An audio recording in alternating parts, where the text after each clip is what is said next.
Hello everyone, welcome back to the channel.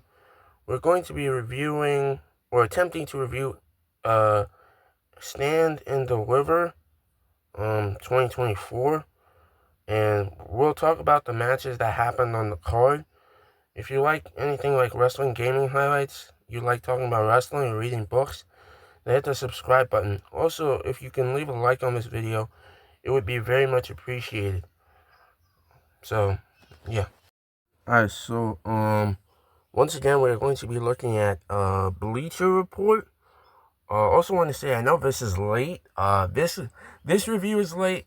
This attempted review is late, and WrestleMania 40, AEW Dynasty and Backlash. All four of these are going to be late. Well, the Backlash one is going to be late by the time it comes out, but gonna try and review these shows. Gonna try and attempt to review these shows the best way I can. Alright, so let's look at this. Alright, in front of more than 16,000 fans in the Wells Fargo Center, NXT's brightest stars would compete to win over the Philadelphia faithful in attendance for WrestleMania weekend. This made Stand and Deliver 2024 the biggest show the Gold brand has ever produced, and the card backed that up. In the much anticipated main event, Trick Williams and Carmelo Hayes would collide in a heated grudge match. Would Trick finally escape Melo's shadow? Continuing on here, Roxanne Perez brought a new attitude but a familiar goal in her quest to regain the NXT Women's Championship from Lyra Valkyria. Sorry if I botched these names. How far would she go to be champion again? Tony D'Angelo has promised to break the unbreakable Ilya Dragunov and capture the NXT Championship. Was he truly ready for the Mad Dragon? Nathan Frazier and Axiom went through the best tag teams to earn a shot at the NXT Tag Team Championships. Could they beat the unstoppable duo Braun Breaker and Baron Corbin? In a six-woman clash of rivals, Thea Hale, Fallon Henley, and Kalani Jordan. I'm serious, guys. If I botch these names, I am sorry. Would battle JC Jane, Kiana James, and Izzy Dame. Joe Gacy also hoped to get some revenge on Shawn Spears. This show had a chance to be the most important in NXT history. Could the NXT talent step up and deliver WrestleMania moments all their own? Right, so going on to the main card now, or starting. I did not see the match that I did not see the match. Where is it? I didn't see the match before the actual pay-per-view event began. I did not see it. So yeah, I did not see the match on the pre-show. Is what I'm trying to say. I did not see that match. So yeah. So we're just gonna move on to the main card. Alright, so we have it was Axiom and Nathan Frazier and Axiom. They were against Braun Breaker and what's his name? And Baron Corbin. There we go. Baron Corbin. So yeah, those two for the NXT Tag Team Championships. The Wolf Dogs versus Nathan Frazier and Axiom. Yeah. Alright, so continuing on here. Nathan Frazier and Axiom started this fight fast, diving onto Braun Breaker and Baron Corbin at ringside. While they hit fast and hard, the Wolf Dogs refused to go down. Corbin hit End of Days to take out Axiom, then Breaker speared Frazier for the 3 count, and to retain the tag team titles. So, yeah, that spear by Braun Breaker, that was crazy. It's like they say, I think I've heard this being said, like speared right out of his boots, or like something, a move that would take the opponent right out of their boots or something like that. So that spear was that's what that spear looked like. While other tag teams in WWE have a lot more tenure, these two teams may be the best in WWE right now. This was explosive and exciting. These teams got the crowd rolling early and set a pace for the entire night. The way that Corbin has leaned into Breaker's frantic pace has made him more fun to watch than any other time in his career. The Wolf Dogs should stay together well past this title reign. The result was a little surprising only because Breaker is supposedly starting full-time on the main roster after WrestleMania. Frazier and Axiom should be considered for a call-up soon since they did not win the gold. Result, Breaker and Corbin defeat Frazier and Axiom by pinfall to retain the NXT Tag Team Championships, grade A-. Notable moments. Meta 4 had fun as the host, hyping the Stand and Deliver card. They cosplayed for Tony D'Angelo, Chase U, Lyra Valkyria, Dijak, and Carmelo Hayes. Breaker and Corbin have Wolf Dog shirts. WWE needs to keep them together onto the main roster. Axiom almost stole the win with a surprise golden ratio to Breaker. Frazier and Axiom again got close with a Spanish Fly and Phoenix Splash on Breaker. Corbin pulled out a shocking dive splash, perhaps the first of his career. So, yeah, I thought this match was alright from what I remember. It was a weak match to open up the card, and you're gonna hear me continue to say that as we continue talking about the show. All right, next up, you had the North American Championship match. You had Oba Femi versus Josh Briggs versus Dijak. Oba Femi threw around both Dijak and Josh Briggs early, which forced the contenders to work together to fight back. Dijak nearly had the win, but Briggs got in his way. Hard Justice responded with Feast Your Eyes on Briggs, only for Femi to return by choke-bombing Dijak onto Briggs for the pinfall on Briggs. This was so much more than it had any right to be. These three big men had the crowd on their feet for every near fall. This was one of the best colossal clashes of big men that WWE has ever delivered. By the end, Dijak was the ultimate babyface, soldiering through every challenge to almost defeat the unstoppable champion, but Briggs took away his big moment. If this match was anything to go by, Dijak needs a solo shot at Femi next, and Hard Justice should finally win the title he has sought for so long. Result, Femi defeats Briggs and Dijak by pinfall to retain the North American Championship, grade A. Notable moments. We have Metaphor tried to get a pre-match interview with Femi, but he ran right through Oro Mensa on his way to the ring. WWE leaned into a Knuckles promotion with someone in full costume behind the commentators and sponsorships all around the ring.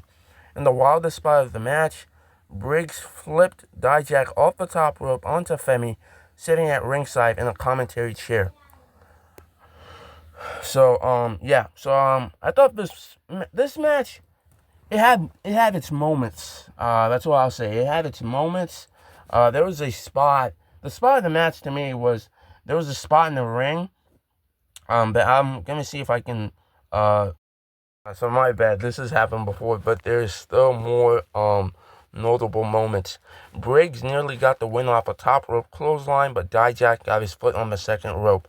Dijak responded with a near win on Briggs after his discus, big boot, and a Canadian destroyer. That spot. That was a crazy spot. That was a standout spot. But Briggs barely kicked out both times. Femi lifted Dijak with Briggs on his shoulders and planted both men. Dijak barely saved Briggs from the pinfall. Dijak hit the discus big boot and two Feast Your Eyes on Femi, but Briggs pulled the referee out before the count. So yeah, the spot I was talking about, they put it down they wrote it as a notable moment. The part where it says Femi lifted Dijak with Briggs on his shoulders and planted both men. Dijak barely saved Briggs from the pinfall. So yeah,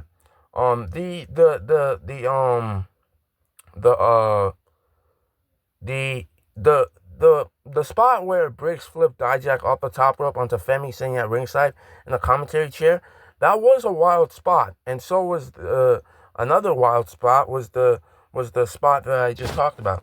But yeah, overall the match was fine to me.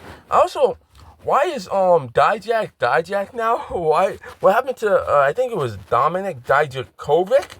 What was wrong with that name? But I think the guy he's a good wrestler. He had that match with Keith Lee at NXT Takeover Portland. That was a good match. And I think it was Dominic Dijakovic.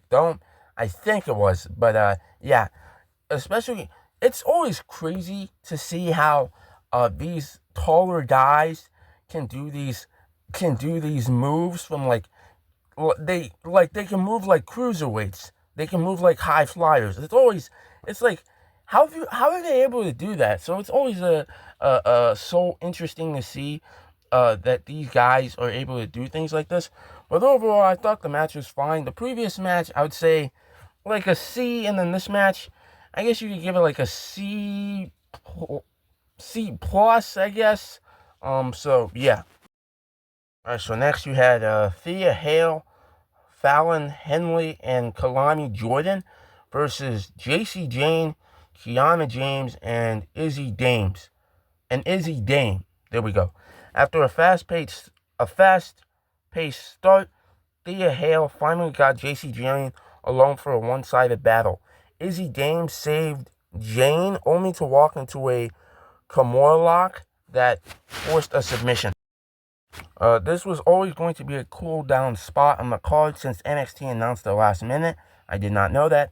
The women, though, absolutely stepped up their game, working a crowd that was mostly into the action. The execution was tight. Nearly everyone looked like they belonged, with a small exception of Dame, who was still learning. Hale versus Jane was the big story of the match, but Fallon Henley versus Kiana James delivered the best spots of the match. Jordan took the heavy beating and sold it all well. Her athleticism continues to give her an impressive ceiling for success. She's just having trouble finding her way to the top in a division that is genuinely loaded with talent. This match would have benefited from a faster pace, though, after the ferocious start of the Stand and Deliver card. With nothing on the line besides pride, they were fighting an uphill battle. Hale's win felt like the exact right move. Result: Hale, Henley, and Jordan defeated Dame, James, and Jane by submission. Grade B. Notable moments: Noam Dar almost got his arm broken by Hale for questioning if she thought Jane was truly her friend.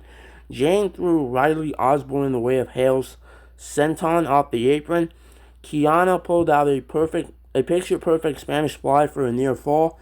Afterward, Ava put over the women's division and announced the Women's North American Championship. This was a long time coming.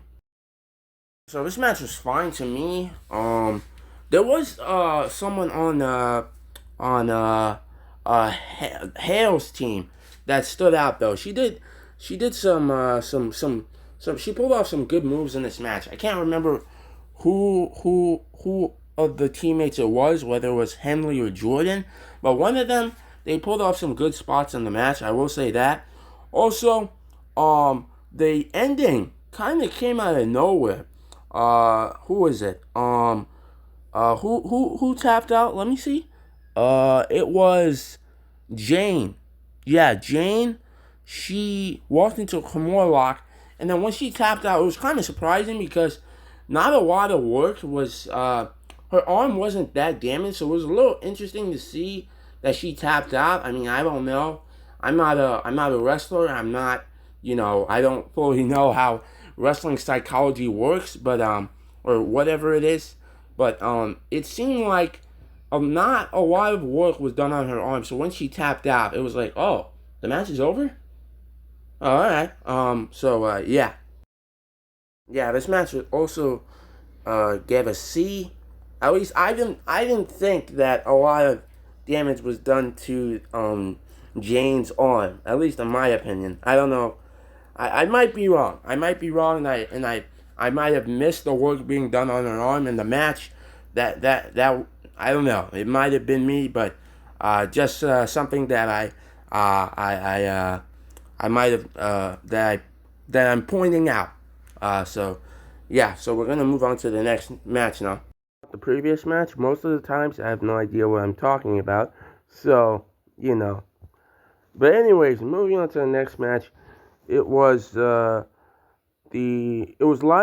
Valkyria. Sorry if I botched that name, defending her NXT Women's Championship against Roxanne Perez. Lyra Valkyria's left arm was the focal point of this match, as Roxanne Perez targeted until it was hard for the Valkyrie to hit her best offense. Tatum Paxley arrived to try and help, but the Prodigy sent the Valkyrie face first into her closest friend. A second pop rocks and a crossface forced Valkyria to tap out.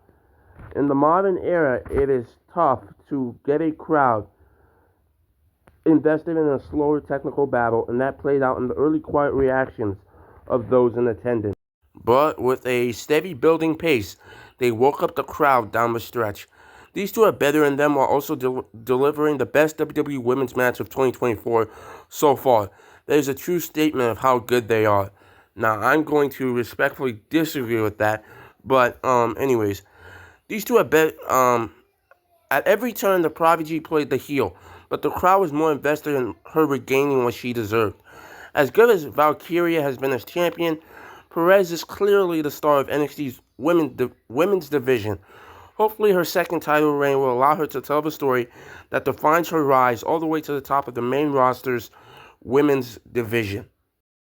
Result: Perez defeat Valkyria by submission to become the new NXT Women's Champion, grade B+. Notable moments: NXT showed, I cannot pronounce this name, but this wrestler is formerly of Stardom. In the crowd for the match. Valkyria showed off a full wingspan of black feathers for her entrance. Also, I want to say, I mean no disrespect. I have a hard time pronouncing things or speaking in general. So my bad. Don't come at me, please. But anyways, continuing the heavy advertising in key matches, Amazon Prime's Fallout series was advertised all around the ring for this one. Perez nearly took the win off a tornado DDT outside and pop rocks in the ring. Valkyria kicking out fueled Perez, who set the champion's left arm repeatedly into the steel post. Paxley tried to apologize to Valkyria backstage, but the Valkyrie was not listening. So, once again, I thought this match was fine. So, I don't fully have much to say about this match. It was fine. I will say, I have been interested in, Roxanne Perez's, this heel turn. I have been, interested, in it. I also want to say that, that I don't watch the weekly shows that much, though. So, Monday Night Raw, NXT, and, SmackDown. I don't watch them often. I mostly watch the pay-per-views. Like, yes, I watch the clips, but on YouTube, on WWE's YouTube channel. But I'm going off topic. So going to speak about the next match. So yeah. Also want to give the previous match a C as well. Now moving on to the next match, you have Ilya Dragunov, who defended his NXT Championship against Tony D'Angelo with the family. Tony D'Angelo was not shy about attacking the bandaged right fingers of Ilya Dragunov, but the Mad Dragon was too tough to stay down, pushing the Don to work from underneath. In the end, in a fair fight, D'Angelo was not good enough to topple Dragunov, who won with the Torpedo Moscow and diving H-bomb. The story of this match was muddled as the Don refused to play heel after weeks of selling himself as willing to do anything to win. But this eventually became the kind of physical brawl that suits both men. So continuing on here, the two landed heavy shots that could have ended it definitively, but they kept fighting through the pain.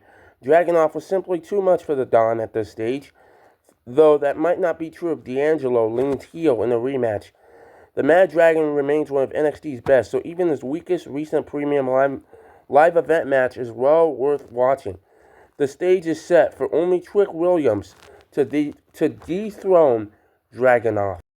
Result: Dragunov defeated D'Angelo by pinfall to retain the NXT Championship, Grade B. The Don got an introduction in the style of the Sopranos opening.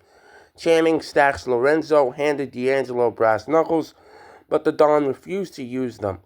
Dragunov kissed D'Angelo, seemingly calling the end of the match, which woke up the Don for a major comeback.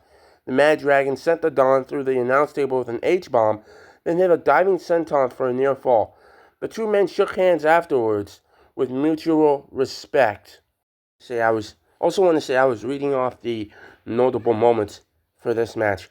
Yeah, I thought this match was it was fine. It was a weak match. Continuing the weak matches on the card. I want to say Ilya Dragunov. He had that match with Walter at on NXT UK. I thought that match was a good match. Like it was so brutal, and they had no weapons in it. It was like oh my, it was a good match. I know that's not what the match that we're talking about, but that was a good match. Every other match Ilya Dragunov has had, and I'm so sorry if I'm botching these names, but every other match he's had has been fine. There's been no match like that. Even the rematch with Walter, I didn't see it, but so yeah, I didn't see the rematch, but I know that I think Walter, I think the match ended by submission, and Ilya became the new NXT UK champion. I also want to say that I wasn't. I don't think that's how the match should have ended. I think it should have ended by pinfall. I don't know. Something about Walter just seems like he isn't the type that would be losing by submission. He doesn't know. I don't know, but that might be just me. It probably is. Yeah, this match was all right. Even this most recent match that Ilya Dragunov had with Ricochet on Raw, people liked that match. I watched it, and it was like in the King of the Ring tournament, and I thought it was fine. Like I don't know what everyone is seeing here.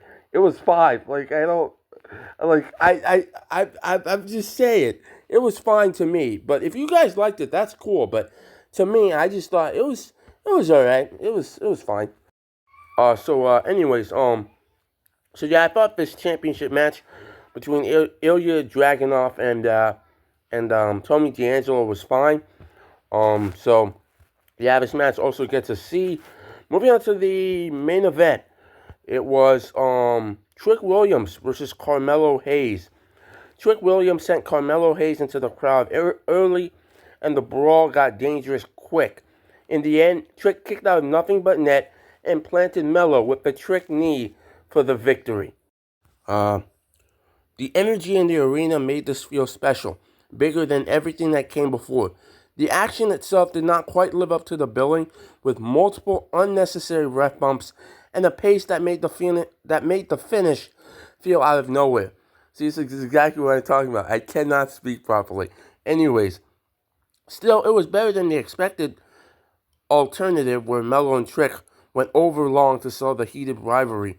The energy was enough to carry this one forward and made this, it says make this, but I'm going to say, and made this, that sounds a little bit better, a true crowning moment for Trick. At least I think it sounds better. On a night of great action, this was an imperfect yet good battle, elevated by the largest crowd an NXT event has ever seen, completely invested in every moment. Result: Trick defeated Melo by pinfall, Grade B. Notable moments: NXT aired a hype video for Javon Evans ahead of his Tuesday debut. Metaphor announced an NXT record-breaking attendance of 16,546. Melo showed Trick's jersey in the rafters before walking out in a Black Panther-inspired battle vest.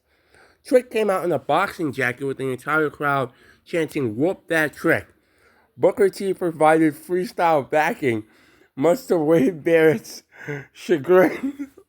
chagrin. I'm so sorry. We're gonna talk about this crowd absolutely lit up for this match, louder than any other match from the opening bell. Mello untied the tape from his wrist, threatening to choke out Trick. While Trick fought through, he accidentally ran into the referee. The referee recovered in time to take a steel chair away from Trick. Mello took advantage with a low blow for a near fall. So, the stars of NXT did not shy away from competing in front of a massive crowd, working with the spotlight. Hopefully, this night will convince more fans to show for future NXT premium live events across the United States. The best match of the night was a shocker. I will say I've been getting on board with the whoop that trick chant. It's catchy. I like it. Yeah. Oh, speaking of the actual match, it was a fine main event. It was um, it was a weak match. Oba Femi, Dijak, and Josh Briggs brought it in a battle of big men that will not be soon forgotten. The spots from that match will stand up to WrestleMania's best. The rest of the card was universally strong. Braun Breaker and Baron Corbin set a wild pace with Nathan Frazier and Axiom. Lyra Valkyria and Roxanne Perez took the biggest risk by going to the mat, and they took the crowd on a journey that ended with the new welcome NXT Women's Champion. Ilya Dragunov and Tony D'Angelo could not quite reach the heights of the Mad Dragon's best work. Even the match with the weakest build, the six-woman tag, was better than it had any right to be, highlighted by a division that wanted to prove they belonged. It all culminated in the match everyone came to see. Carmelo Hayes and Trick Williams delivered with a big match feel that could have gone longer, but absolutely never lost the crowd. While a few nitpicks keep this from being NXT's best show, this stands among the elite NXT takeovers as the show that should put the gold brand back on the map. WrestleMania has a tough act to follow. Overall grade A-. I'm going to disagree. This is one of the weakest NXT takeover pay-per-views, and I haven't seen all of them. I've been trying to get better at consistently watching more pay-per-views. There have been better takeovers with match of the top tier matches, match of the year contenders. So at least to me. But this is coming from a guy, as I said, who has not seen all of the previous NXT takeovers, and watched full shows until I started watching full shows last year, and then continuing on with this year. So what I'm saying is it's kind of tough for me to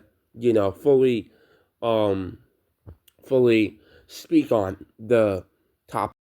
So overall, the show we get a C or a C minus. I thought every match on the card was a weak match. That all the matches were just fine to me. Yeah. So that's just my opinion. Yeah. If you like anything like wrestling, gaming highlights, like talking about wrestling, or reading books, then hit the subscribe button. Also, if you can leave a like on this video, it would be very much appreciated. And if you want to know more about when things are coming out on the channel, you can go to Twitter, where the username is @Batman2063, I think. And on Instagram, where the username is the same as the YouTube channel name. But if you want to follow, you can. If you don't, that's fine too. Bye.